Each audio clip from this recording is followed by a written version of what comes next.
itu akan menjadi sumber kejadian.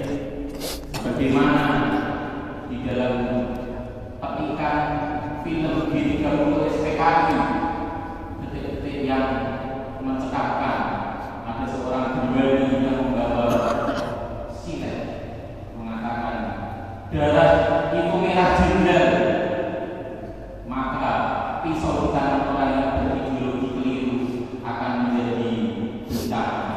Marilah kita asah ilmu kita dengan memperbaiki akidah kita, dengan mempelajari kitab Al-Fiqhul Islami yang diasuh oleh Ustaz Dr. Khairul Anam dari UNI. Kepada Ustaz Khairul Anam kalian apa?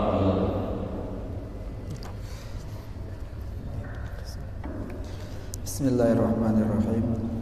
Assalamualaikum warahmatullahi wabarakatuh. Alhamdulillahirabbil alamin, wassalatu wassalamu ala asyrafil anbiya'i wa imamil mursalin wa ala alihi wa ashabihi ajmain, amma ba'd. Bapak dan Ibu yang dirahmati Allah, alhamdulillah wa syukrulillah ala ni'amillah. Kita selalu diberikan banyak sekali kenikmatan oleh Allah.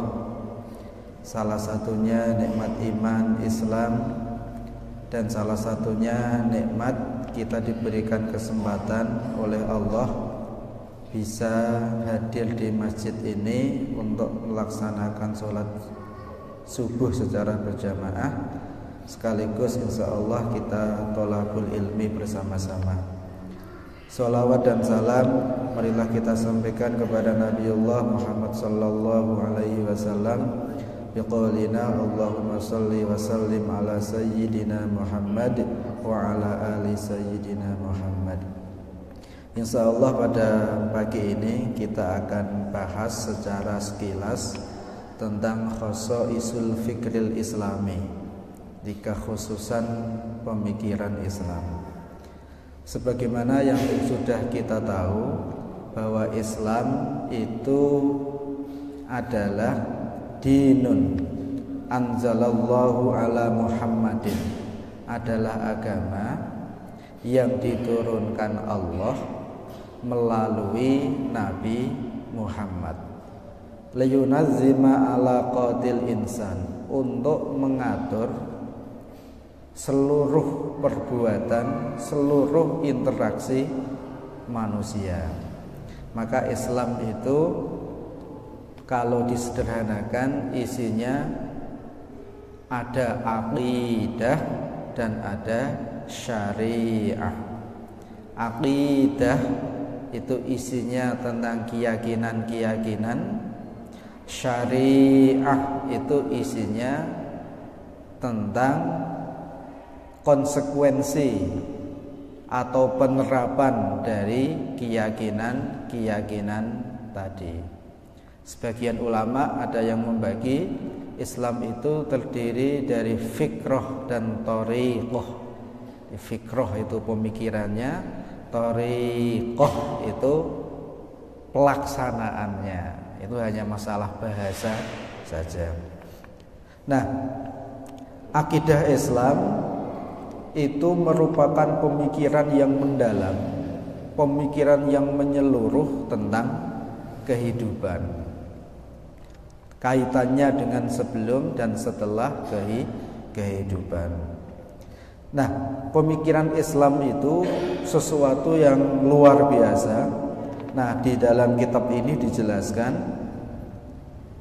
lil fikril islami khosaisu. Jadi pemikiran Islam ini memiliki kekhususan-kekhususan, memiliki keunikan-keunikan. Ahammuha, yang paling penting, syumuliyatu, jadi menyeluruh. Ittisa'uhu, keluasannya. Amaliyun, praktis. Insaniyun, dan bersifat manusiawi. Jadi pemikiran Islam itu adalah pemikiran yang menyeluruh, pemikiran yang luas, praktis, juga bersifat manusiawi. Nah, yang pertama akan kita bahas syumuliyatil fikril islami. Di al-fikrul islamiyyu yunazzimu jami'a nawahil hayatil islamiyah. Jadi pemikiran Islam ini mengatur seluruh aspek kehidupan. Tidak ada satupun aspek kehidupan, baik kecil ataupun besar, yang tidak diatur oleh Islam. Islam mengatur semuanya. Ini sebagaimana firman Allah, wa nazzalna 'alaikal kitaba tibyanal likulli syai'. Wa nazzalna 'alaikal kitab, kata Allah, wa nazzalna, dan kami telah turunkan, 'alaika, kepadamu Muhammad, al-kitaba, kitab, Al-Qur'an, tibyanan, yang menjelaskan, likulli syai'in, terhadap segala sesuatu. Jadi Islam ini mencakup segala sesuatu.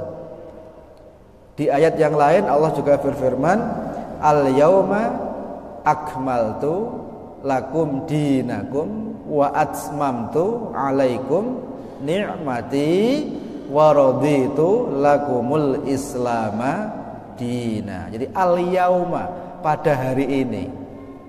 Jadi Islam itu kan diturunkan Allah ketika awal mulai Rasul Muhammad menjadi Rasul sampai beliau wafat. Awalnya ya ayat yang pertama turun, kemudian terus sampai Rasul wafat. Nah, ketika menjelang wafat itulah Islam sudah sempurna.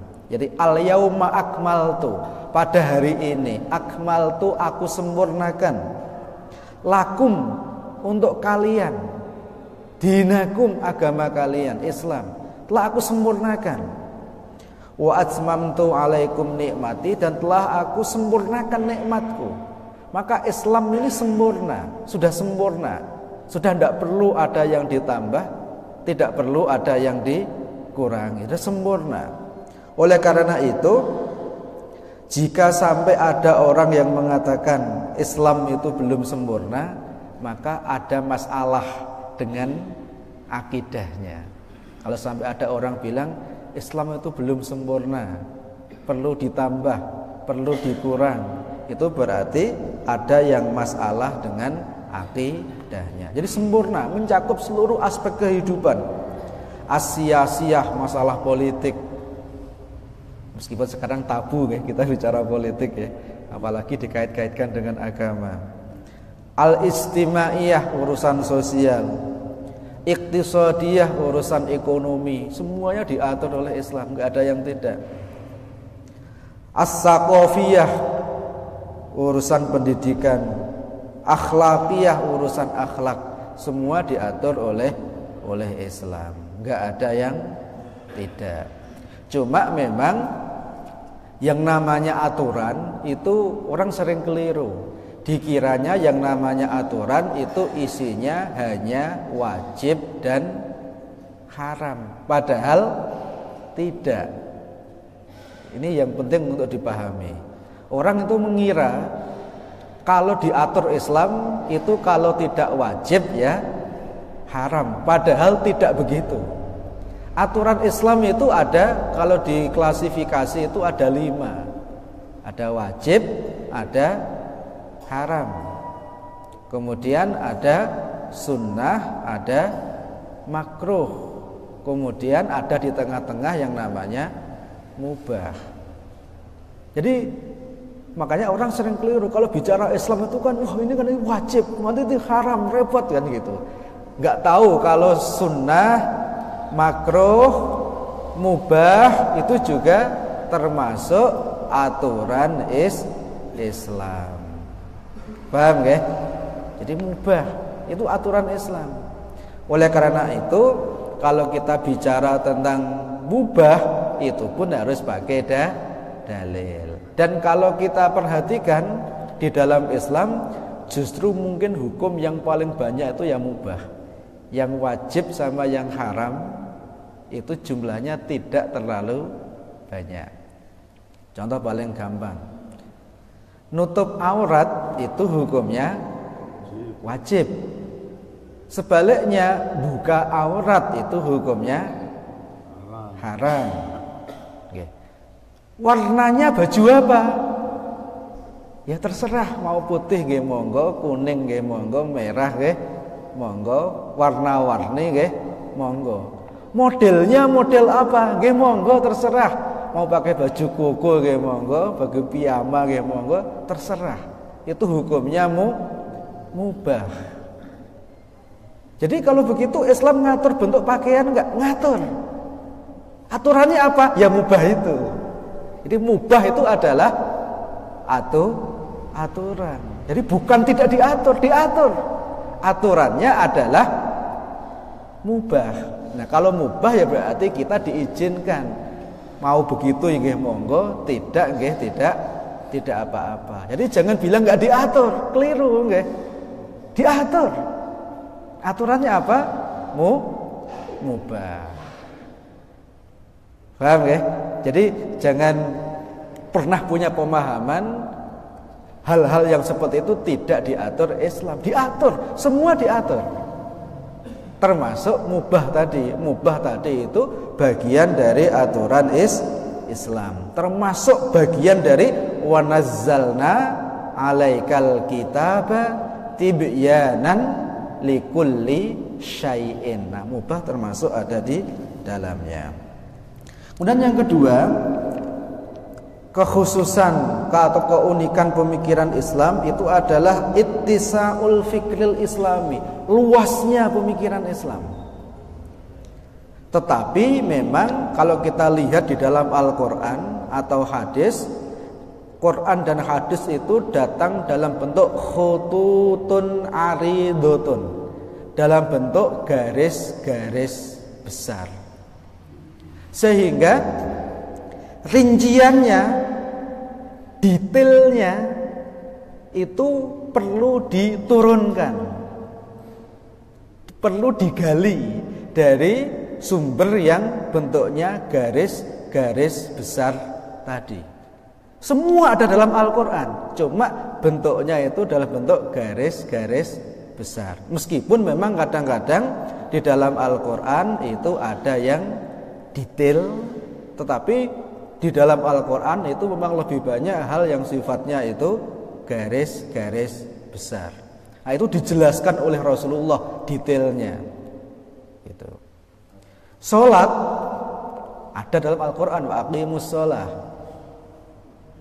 Nah, salat sehari semalam itu berapa kali? Berapa rakaat?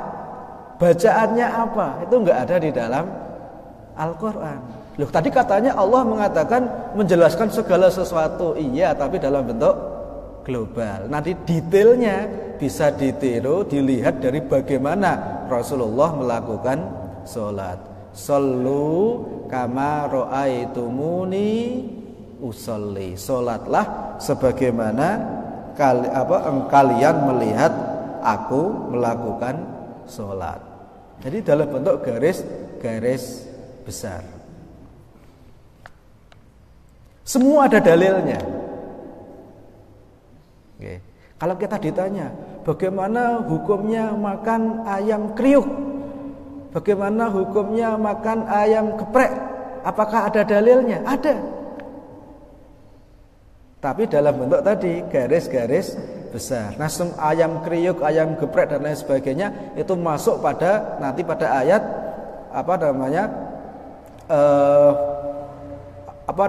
kehalalan makan yang telah ditentukan oleh Allah Subhanahu wa taala. Nah, oleh karena itu id yumkinu ayastambito al ulama'u al hukma asy-syar'iyyah min nususihi li ayyi syai'in jadidin amalan kana aw syai'an.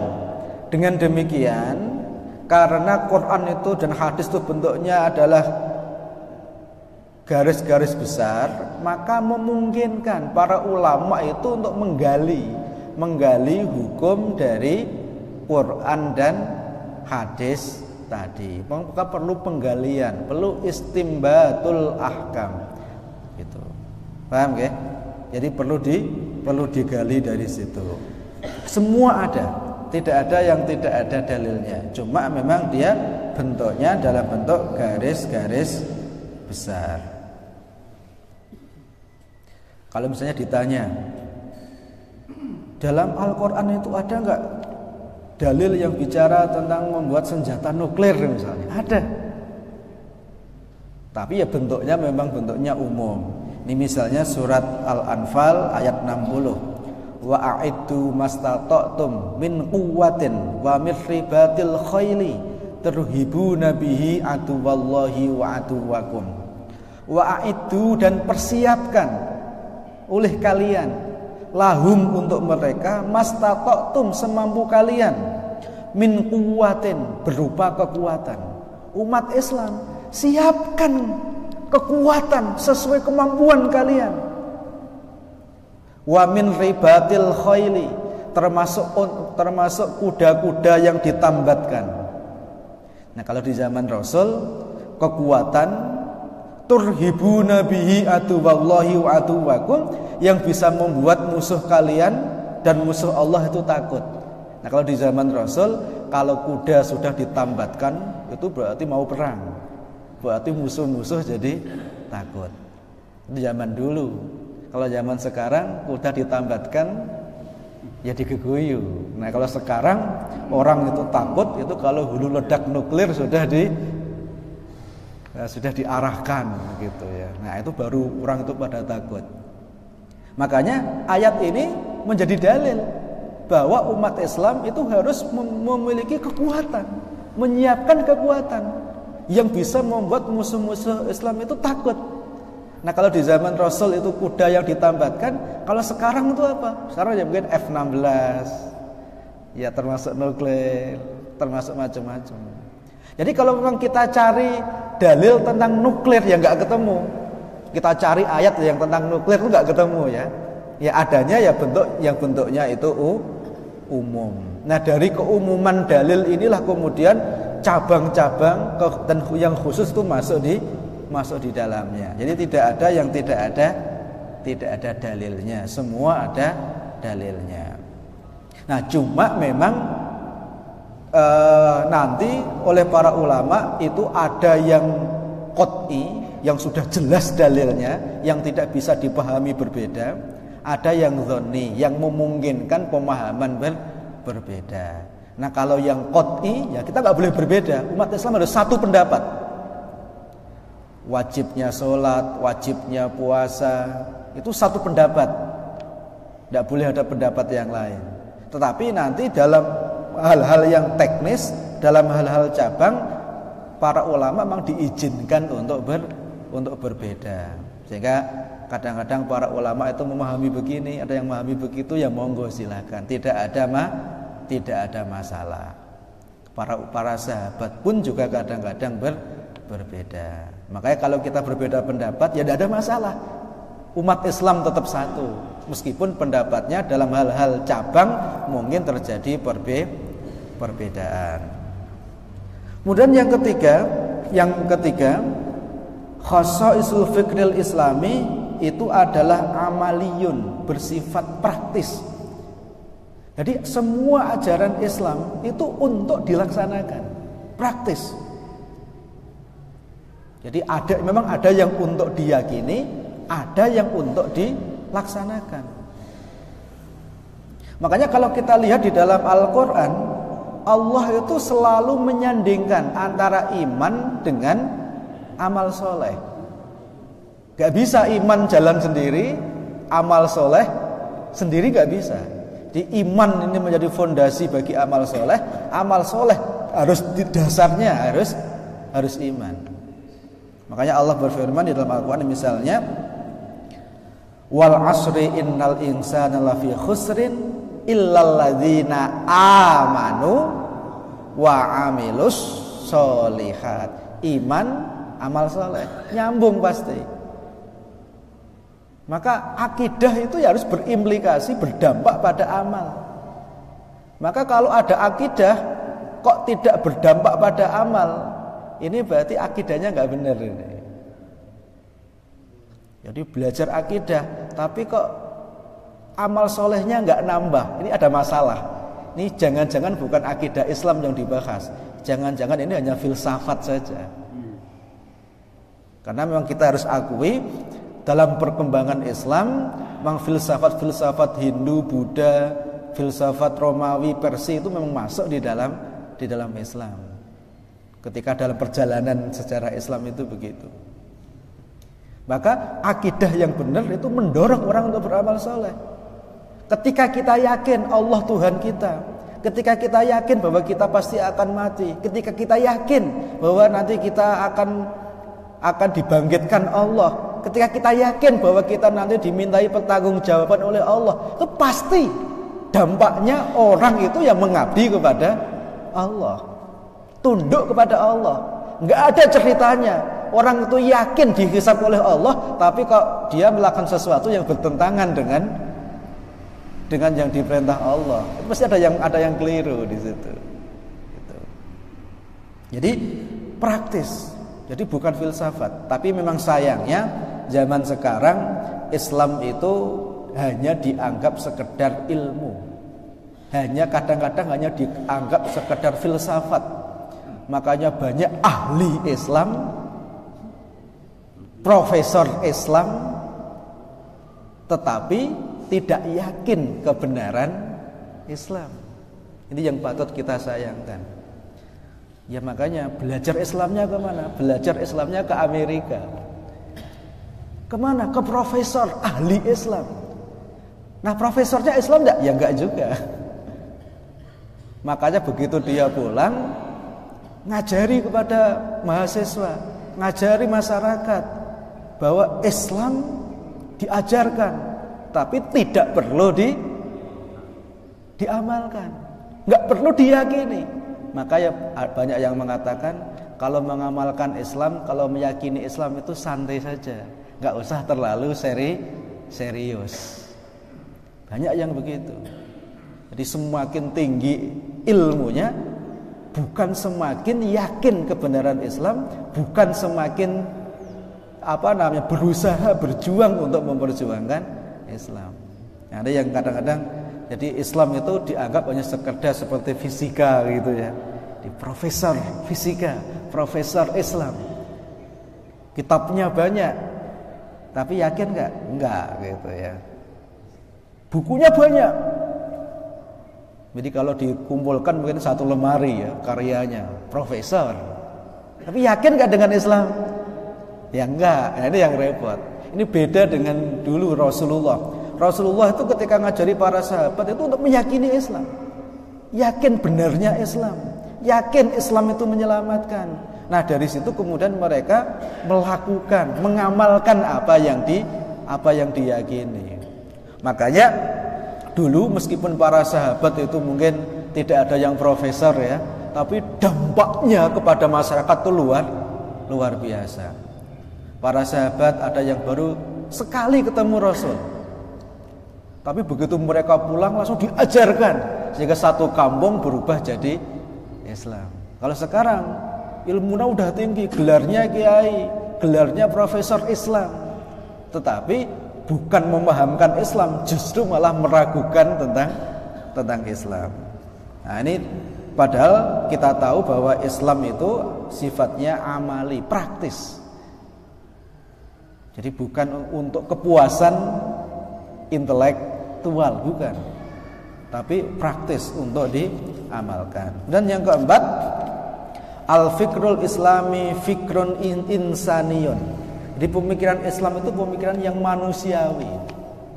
Islam datang dari Allah, dan Allah tahu persis bahwa manusia itu adalah manusia. Jadi manusia itu bukan malaikat, manusia itu juga bukan setan. Manusia bukan hewan. Manusia adalah manusia yang punya keinginan, yang punya nafsu, yang kadang benar, kadang salah. Maka Islam membuat tuntunan. Makanya Islam menganggap manusia sebagai manusia. Maka dalam pandangan Islam, orang yang baik itu bukan orang yang gak pernah salah. Kalau orang baik itu orang yang gak pernah salah, maka gak ada orang baik. Kenapa? Karena gak ada orang yang Tidak pernah salah. Jadi orang yang baik itu bukan orang yang tidak pernah salah. Tapi orang yang baik itu adalah orang yang selalu taat, berusaha taat kepada Allah. Dan begitu dia salah, merasa salah, kemudian dia segera taubat kepada Allah Subhanahu wa ta'ala. Al-insanu mahallul khata' wan nisyan. Makanya kalau kita lihat di dalam Al-Qur'an, ayatnya kan menyeru manusia, ya ayyuhan nasu ubudu rabbakum, wahai manusia, sembahlah Tuhan kalian. Qul ya ayyuhan nas inni rasulullahi ilaikum, wahai manusia, aku adalah rasul bagi kalian. Waja'alnakum syu'uban wa qabaila lita'arafu, aku jadikan kalian itu bersuku-suku, berbangsa-bangsa. Lita'arafu, agar kalian saling kenal. Bukan untuk membanggakan sukunya, bukan untuk membanggakan bangsanya, tapi untuk saling kenal. Sehingga kita kalau ketemu dengan manusia yang lain itu bisa kenalan. Prof Suteki dari mana? Dari Semarang. Semarang mana? Semarang Jawa Tengah. Jawa Tengah mana? Jawa Tengah Indonesia. Oh Indonesia, ya kenal. Jadi Indonesia itu sebagai alat untuk mengenalkan diri sesama manusia, bukan untuk saling membanggakan. Apalagi untuk membuat hukum sendiri yang bertentangan dengan hukumnya Allah Subhanahu wa ta'ala. Jadi syu'uban wa qabaila itu lita'arufu, untuk saling kenal. Dan manusia mau dari manapun dia, mau dari Arab, mau dari Amerika, mau dari Indonesia, dalam pandangan Allah itu sama. Yang membedakan itu hanya ketakwaannya. Inna akramakum indallahi atqakum. Takwa itu apa? Takwa itu adalah yang baik hatinya dan baik perilakunya. Jadi hatinya tunduk kepada Allah, perilakunya tunduk kepada Allah. Itu orang yang takwa. Mau dari manapun dia, mau dari Amerika, mau dari Arab, kalau dia takwa, dia orang yang baik. Maka Islam gak pernah melihat orang secara sempit. Dari mana? Dari Semarang. Oh Semarang. Oh, langsung misalnya ini gak kayak begitu. Jadi gak sempit Islam itu. Islam itu luas, memandang manusia sebagai manusia. Kalau kata Michael Jackson, we are the world, ya. Islam sudah mengajarkan itu. Jadi kita ini manusia, dan manusia itu ya manusia. Dari manapun dia adalah manusia. Kemudian Islam mengatur manusia layaknya manusia.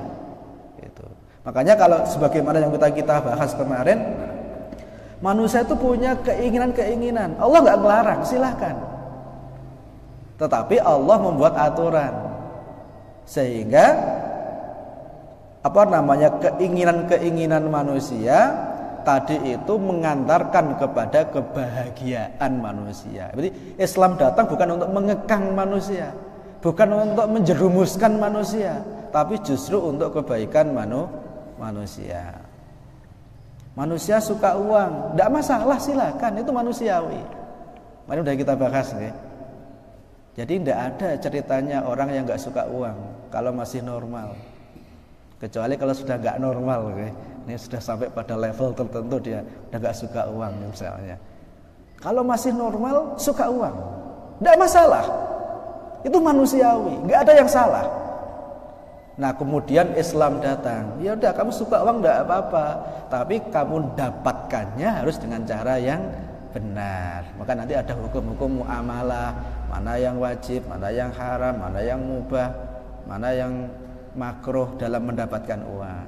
Juga mengatur bagaimana cara membelanjakannya, diatur gitu. Bukan dikekang, diatur. Sehingga ini membahagiakan manusia. Kan repot kalau kita suka uang, begitu suka langsung diembat, kan repot ya. Maka Islam mengatur sehingga kesukaan kita itu membuat kita bahagia, juga tidak merugikan orang lain. Maka kita bisa lihat ketika Islam diterapkan, itu masyarakat itu betul-betul dalam keadaan adil, makmur, aman, sentosa. sebagaimana pada masa-masa Rasulullah, masa sesudahnya. Ya meskipun yang namanya manusia ya selalu ada penyimpangan di sana sini. Ya penyimpangan itu ya ada penyimpangan yang sifatnya fundamental, ada penyimpangan yang sifatnya parsial. Nah, sejak manusia itu memang begitu. Ya ada penyimpangan-penyimpangan. Makanya kita selalu diminta oleh Allah untuk belajar Islam. Kita juga selalu diminta oleh Allah untuk selalu menasehati, kritik. Sehingga apa? Sehingga ketika kita salah, kita bisa kembali lagi kepada jalur yang benar. Saling nasihati. Ada teman kita salah, kita nasihati. Ada tetangga yang salah, kita nasihati. Pemimpin salah, ya kita nasihati. Itu ajaran Islam. Ad-dinu an-nasihah. Agama itu nasihat. Dan memberi nasihat itu karena dasarnya cinta. Kalau kita nggak cinta, nggak mungkin kita ini memberi nasihat. Biarin aja, biar hancur sekalian. Ya ibarat kayak anak kita. Kalau kita lihat anaknya orang yang kita nggak kenal, mau melakukan apapun kan terserah.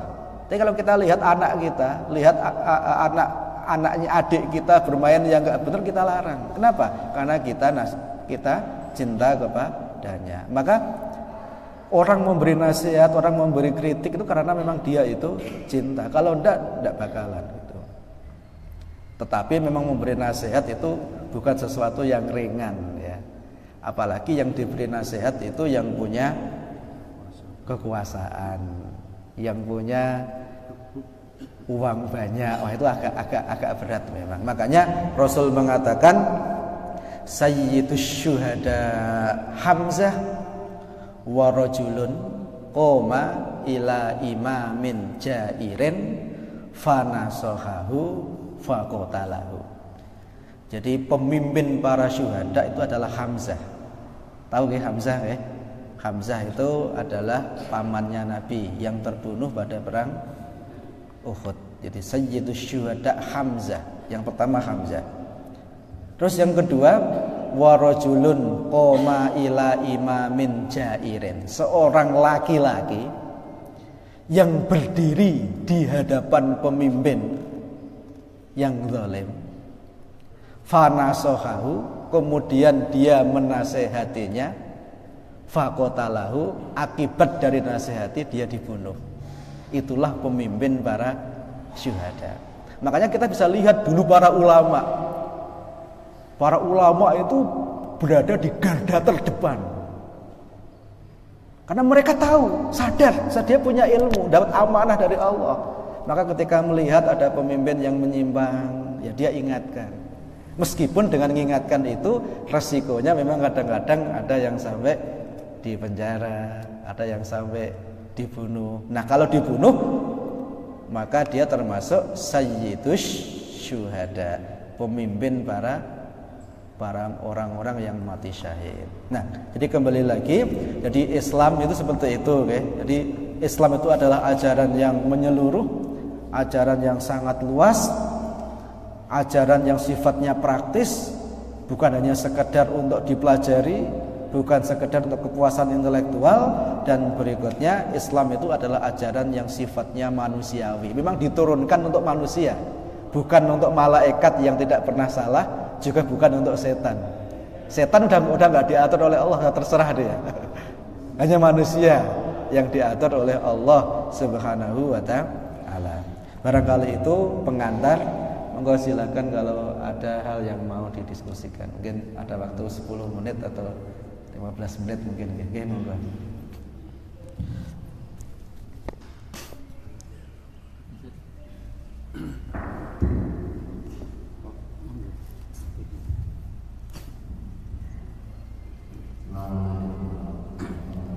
Waalaikumsalam warahmatullahi wabarakatuh.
Oke. Jadi kalau kita lihat di dalam Al-Qur'an itu isinya kan macam-macam, nggih. Jadi ada perintah, ada al-amar. Kemudian ada an-nahyu, ada larangan. Kemudian juga kadang-kadang ada al-ikhbar, ada berita. Kadang-kadang ada al-qisas, ada cerita-cerita. Tetapi semua tadi itu betul-betul praktis untuk kehidupan kita.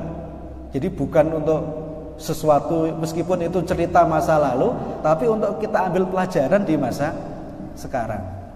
Gitu. Nah, kemudian ketika ada perintah, ada larangan, itu al-amar itu maksudnya apa?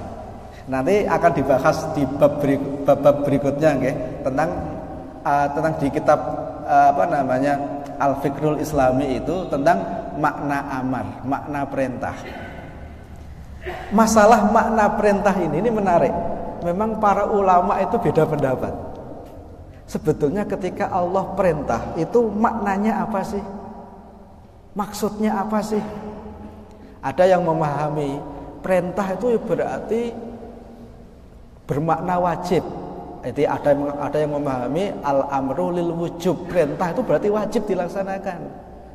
Kalau an-nahyu lit tahrim, kalau larangan berarti itu haram.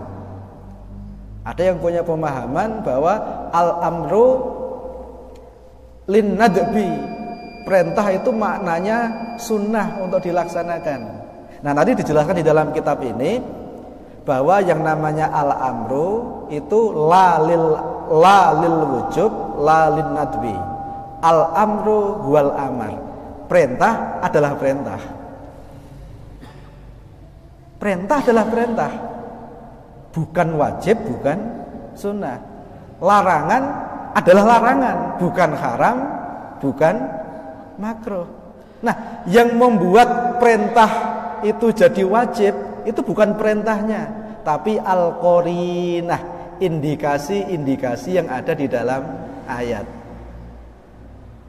Maka kalau kita lihat, kalau Allah memerintahkan sesuatu dan di situ ada sanksi bagi orang yang meninggalkan, kamu sholat, kalau enggak nanti masuk neraka. Nah, ini berarti perintah yang bermakna wajib. Paham nggih? Kalau misalnya ada perintah yang bermakna mubah. Apa itu? Yaitu al-amru ba'dan nahyi. Ada perintah setelah larangan. Jadi kalau Allah atau Rasulullah perintah sesuatu setelah dilarang, maka perintah itu bermakna mubah. Contohnya, misalnya Rasul pernah mengatakan, kuntu nahaitukum an ziyaratil quburi ala fazuruha. Aku pernah melarang kalian ziarah kubur. Sekarang ziarahlah.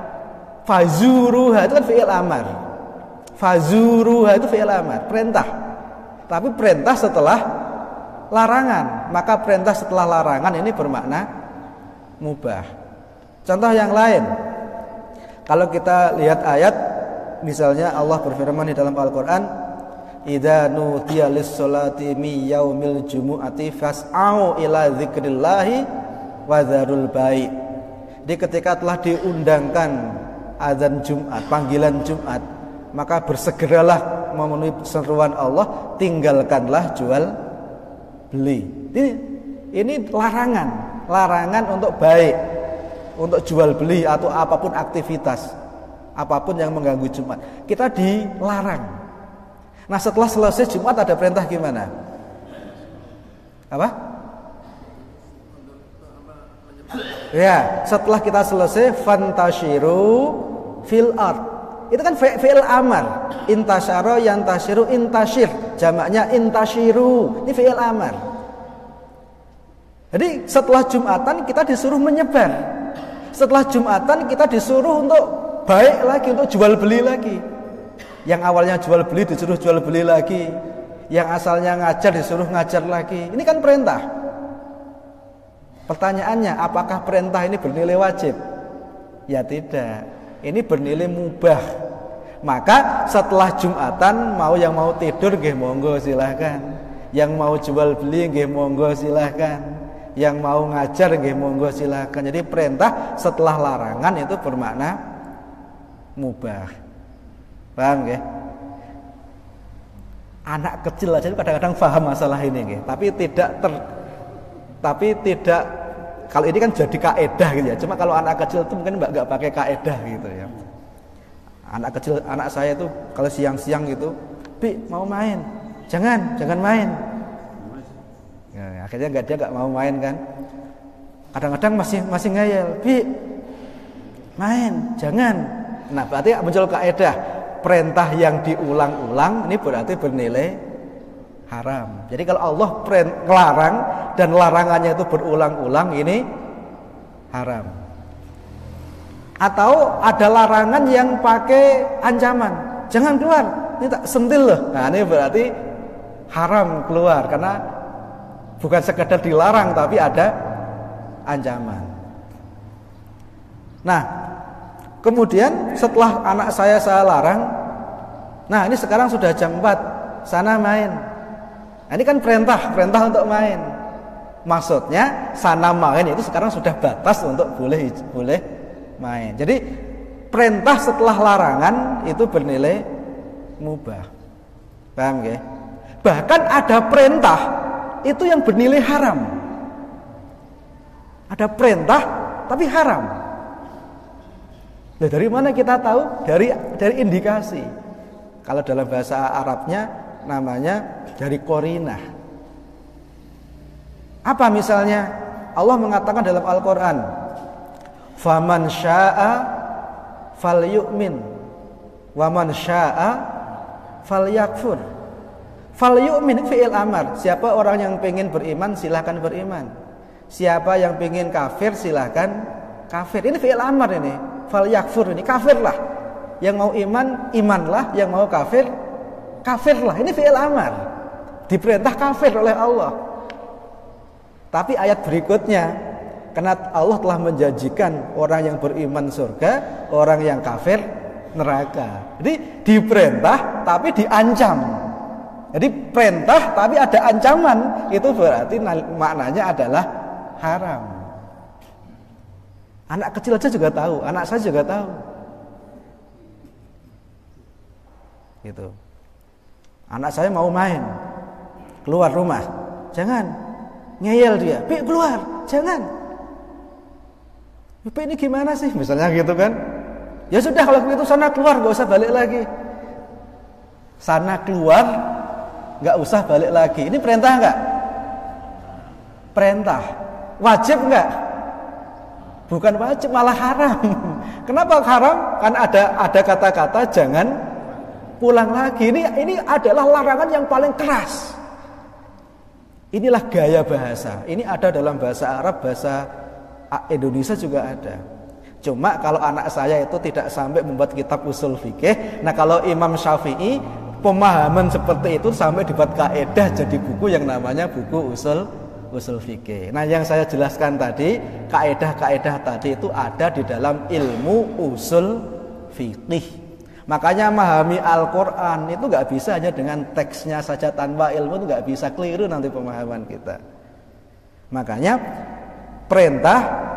kalau menurut kitab ini dikatakan bahwa al-amru walil amar. Perintah itu hanya perintah saja. Perintah adalah perintah. Yang membuat dia itu wajib, sunnah, makruh, haram itu adalah indikasi-indikasi yang ada di ayat itu atau di ayat-ayat yang lain. Oleh karena itu, memahami suatu hukum itu memang enggak mudah, itu butuh ilmu. Dan inilah yang biasa dilakukan oleh para ulama. Nah, terkait dengan ayat tadi, larangan untuk meninggalkan anak dalam kondisi yang lemah. Ini larangan yang qat'i. Makanya kenapa? Ya kalau sampai anak itu lemah, apalagi kalau sampai lemah iman, dia bisa kufur. Gitu. Maka orang tua itu wajib mendidik anak. Paham nggih? Sehingga anak itu ya kita kan bisanya kan berusaha, sehingga anak itu ketika kita tinggal dalam posisi kuat. Sehingga kalau sampai ada anak nggak dididik orang tuanya sehingga dia posisinya lemah, maka orang tua telah berbuat dosa. Berarti dia tidak menjalankan amanah dari Allah untuk mendidik anak-anaknya. Paham nggih? Jadi mendidik anak itu dibebankan Allah di orang tua, bukan di sekolah, di orang tua. Nah kemudian orang tua kemudian minta bantuan orang yang punya ilmu disekolahkan. Tidak berarti kalau sudah disekolahkan kemudian amanah mendidik itu sudah lepas, bukan. Jadi orang sering keliru, saat sekolah kita bayari larang-larang, belum selesai. Gitu. Itu didik. Dan pendidikan yang paling cespleng itu ya dengan contoh. Gitu. Di sekolah Islam, tapi orang tuanya nggak pernah sholat, ini berarti ngajari tidak sholat kepada anaknya, gitu. Ya, jadi larangan meninggalkan anak dalam kondisi lemah itu larangan yang bersifat haram. Maka kita wajib untuk mendidik anak kita sehingga mereka tidak dalam posisi lemah. Nah, lemah itu macam-macam, nggih. Bisa lemah iman, bisa lemah ekonomi, bisa lemah intelektual. Makanya kita berikhtiar. Nah orang tua itu bisanya hanya ikhtiar, karena memang anak kita itu bukan kita. Anak kita itu makhluk yang lain. Ya, kalau kata Khalil Gibran itu, di anak itu seperti anak busur itu. Jadi orang tua itu hanya mengusahakan, mengkondisikan. Nanti yang akan melaju bergerak ya anak panah itu sendiri, gitu, bukan kita. Kita ini hanya mengusahakan saja. Itu yang pertama terkait dengan masalah larangan untuk meninggalkan anak dalam posisi lemah. Nah kalau sudah dididik dengan cara yang baik, ternyata kok jadinya tidak seperti yang kita harapkan. Ya memang dunia ini semuanya tidak seperti yang kita harapkan. Bisanya kita ini hanya ikhtiar. Allah lah yang menentukan semuanya. Maka kita bisa lihat yang namanya nabi itu ada yang lahir dari orang kafir seperti Nabi Ibrahim. Ada anak yang lahir dari seorang nabi seperti Nabi Nuh, punya anak Kan'an, dia orang kafir, dan lain sebagainya. Memang anak istri itu bukan kita, itu orang lain.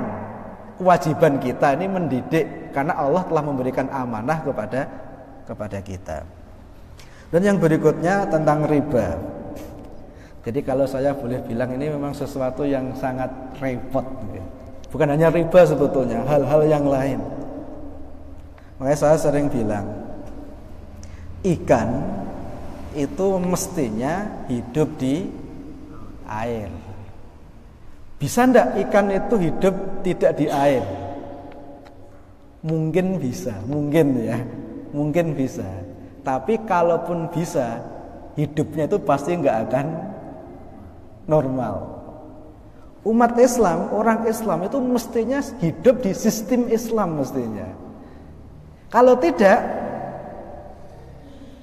ya hidupnya nggak akan bisa normal gitu. Makanya disinilah perjuangan itu menjadi sesuatu yang sangat penting gitu ya. Jadi memang kalau kita tidak berjuang, ya kondisi yang tidak Islami akan tetap seperti itu. Makanya Allah berfirman di dalam Al-Qur'an, Innallaha la yughayyiru ma biqaumin hatta yughayyiru ma bi anfusihim. Ya kita harus melakukan sesuatu untuk mengubah. Karena Allah tidak akan mengubah apa yang terjadi kecuali kita manusia berusaha untuk mengubahnya. Jadi kalau ibaratnya kalau kita hanya ngutuk gelapnya malam, ya malam akan tetap malam. Ya, tapi kalau kita nyalakan lilin, meskipun kecil dia akan menyinari kita dan sekitar kita. Maka menurut saya sekarang tidak saatnya bagi kita untuk mengeluh. Semua itu sudah qada Allah. Tetapi saatnya kita untuk melakukan yang terbaik yang bisa kita lakukan. Yang intelektual ya, laksanakan amanah tanggung jawab intelektual itu, sampaikan kebenaran. Yang pengusaha juga begitu. Yang punya jabatan juga begitu. Riba ini termasuk dosa besar ya. Dosa besar. Bahkan ada salah satu hadis yang mengatakan dosa itu memiliki 70 pintu. Dan pintu yang paling ringan, dosa yang paling ringan itu seperti zina dengan ibunya sendiri. Itu dosa riba. Bahkan kalau jenengan lihat di dalam surat Al-Baqarah ayat 260-an berapa gitu, pokoknya di akhir-akhir, di situ dikatakan bahwa dosa riba itu seperti ngajak perang Allah dan Rasulnya. Dosa seperti ngajak perang Allah dan Rasulnya. Luar biasa. Bahkan kalau kita lihat di ayat seterusnya itu, ada ayat yang mengatakan waman ada. Jadi orang yang berbuat riba, kemudian setelah itu dia meneruskan, maka Allah mengatakan dia itu akan masuk neraka dan dia khalidina fiha, abadi di dalamnya. Itu surat Al-Baqarah. Makanya saya kemarin itu waktu kajian tafsir itu kaget. Saya tahu kalau riba itu dosa besar. Tapi kalau sampai Allah ngancam neraka dan abadi di dalamnya, saya baru tahu kemarin itu. Ketika kajian kitab tafsir itu. Baru sadar, ayatnya termasuk seperti itu ternyata itu. Luar biasa. Cuma di zaman sekarang riba itu kayak beli permen. Dianggap tidak masalah. Padahal itu masalah yang teramat sangat besar. Memang ini sudah sistemik ya. Makanya oleh karena itu ya kita yang alhamdulillah saat ini sudah diberi kesadaran oleh Allah, ya mari minimal kita perbaiki diri kita. Yang sudah ya sudah, karena kemarin itu ibaratnya kemarin dan kita mungkin nggak ngerti, atau mungkin kita kemarin lupa, atau mungkin kemarin kita itu terperdaya setan. Ya mulai sekarang kita punya azam untuk meninggalkan riba itu. Dan insya Allah kalau kita itu meninggalkan riba, pasti akan diberi solusi oleh Allah. Hidup ini itu tidak ada yang tidak diberi solusi, pasti diberi solusi oleh Allah, pasti itu. Jadi tapi memang begini ya. Jadi ini rahasia. Rahasia. Jadi yang namanya manusia, bukan hanya manusia, yang namanya makhluk itu pasti diberi rizki oleh Allah, pasti itu. Cuma begini, Allah ketika ngasih rizki, biasanya pertama kali itu kita dikasih yang haram. Kita dibuat sulit, itu diuji oleh Allah. Setelah itu dikasih yang haram. Paham ya? Kalau kita dikasih yang haram kok kita mau, ya sudah, berarti kita memang makan yang haram. Kalau kita dikasih yang haram kok kita tidak mau, ya Allah saya tidak mau yang haram. Kita bersabar sedikit, maka nanti berikutnya kita akan dikasih oleh Allah yang halal. Coba, orang itu kalau sudah ditakdirkan punya rumah mewah, tetap punya yang mewah. Itu sudah qada Allah. Cuma ada yang halal, ada yang haram. Kalau dia mau yang haram, dia kasih yang haram. Tapi kalau saya nggak mau yang haram, ya Allah pasti dikasih nanti. Tapi harus ada sedikit sabar. Nanti akan dikasih yang halal. Banyak kisah yang tentang hal-hal seperti itu. Paham ya kira-kira nggih? Kalau kita kaedahnya wong lurus sing haram wae angel lurus sing halal. Ya sudah Bang, betul kita akan dipersulit oleh Allah dan hanya dibukakan yang haram. Ana inda dzanni abdi bi. Allah itu mengikuti persangkaan kita. Kalau kita itu bilang sulit, akan disulitkan oleh Allah. Apalagi kalau sampai kita bilang yang haram aja sulit, apalagi yang halal, udah akan disulitkan oleh Allah, itu gak mungkin tidak itu. Tapi kalau kita bilang, ya Allah, berilah aku rezeki yang halal. Ya Allah, kalau Engkau memberi yang haram, aku ketika Engkau menguji aku yang haram, tidak ya Allah, aku bersabar sedikit menunggu yang halal saja, itu kayak begitu. Paham nggak? Ada banyak kisah sebetulnya, tapi karena waktu kita sudah habis, mungkin Ustadz Hasan banyak cerita tentang masalah riba ini saya kira. Nah, kalau di Semarang ini ada seorang pakar, namanya Ustadz Mirza, itu paling punya banyak pengalaman tentang masalah riba itu. Mungkin ilmunya bisa kita pelajari, ada bukunya dan lain sebagainya. Barangkali itu nyuwun sewu kalau seandainya ada pertanyaan yang lain, karena waktu kita sudah terbatas. Nanti kalau seandainya ada yang mau didiskusikan mungkin bisa di luar forum. Semoga Allah memberikan barokah kepada kita. Barakallahu li wa lakum wa nafa'ani wa iyyakum bima fihi minal ayati wadh-dzikril hakim. Innahu huwas samiul alim. Subhanakallahumma wa bihamdika asyhadu an la ilaha illa anta astaghfiruka wa atubu ilaik wal afwu minkum. Wassalamu alaikum warahmatullahi wabarakatuh. Waalaikumsalam warahmatullahi wabarakatuh. Allahumma